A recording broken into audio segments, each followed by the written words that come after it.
around the world know of the Indianapolis Motor Speedway as the Brickyard. After 2 years of running races of varying length, Fisher and his partners decided it would be best to hold one epic race every year.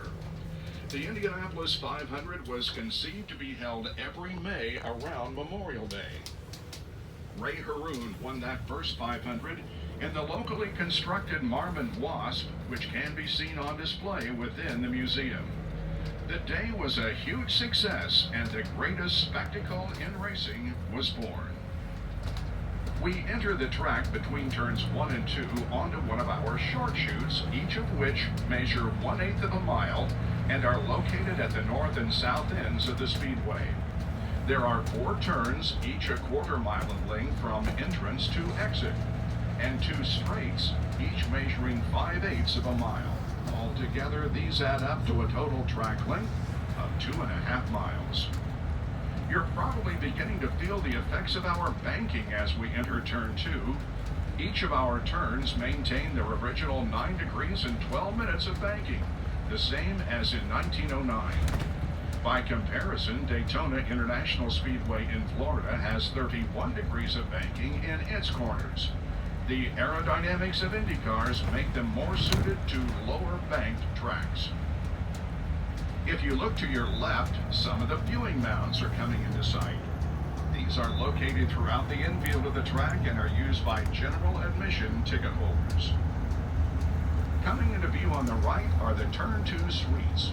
Constructed in 1973, these suites offer a close-up vantage point to the action on track for VIP guests and sponsors. As we ride along the backstretch, you'll note that the surface is asphalt, the only change from the original layout. If you're wondering what happened to all those bricks, most of them are still beneath us, buried under several layers of asphalt. You may now notice a golf course on either side of us. The original course was opened in 1929. There have since been various configurations culminating with a major redesign in 1992 by legendary course designer Pete Dye.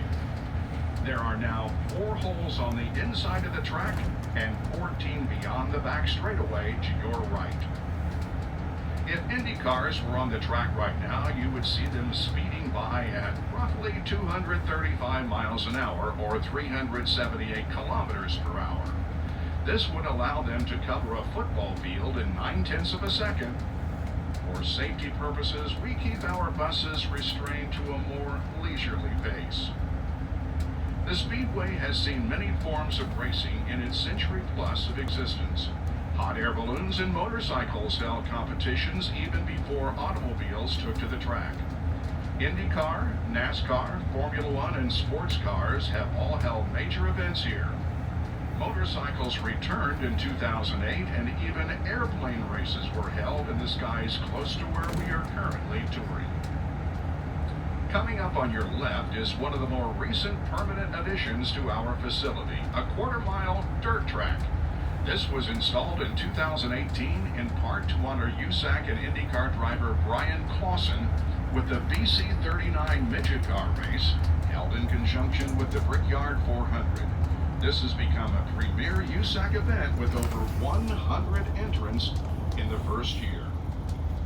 As we travel through Turn 3, be sure to look along the white walls on either side of the track.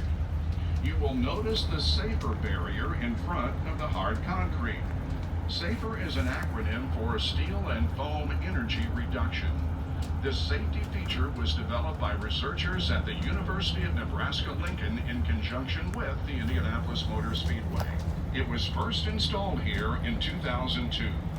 The SAFER barrier is responsible for saving many drivers from serious injuries and can now be found at nearly all major racing facilities in the United States. Famed World War I flying ace Eddie Rickenbacker purchased the Indianapolis Motor Speedway in 1927. Captain Rickenbacker competed in the 500 before he learned how to pilot an airplane. He successfully guided the track through the Great Depression with no halt in racing.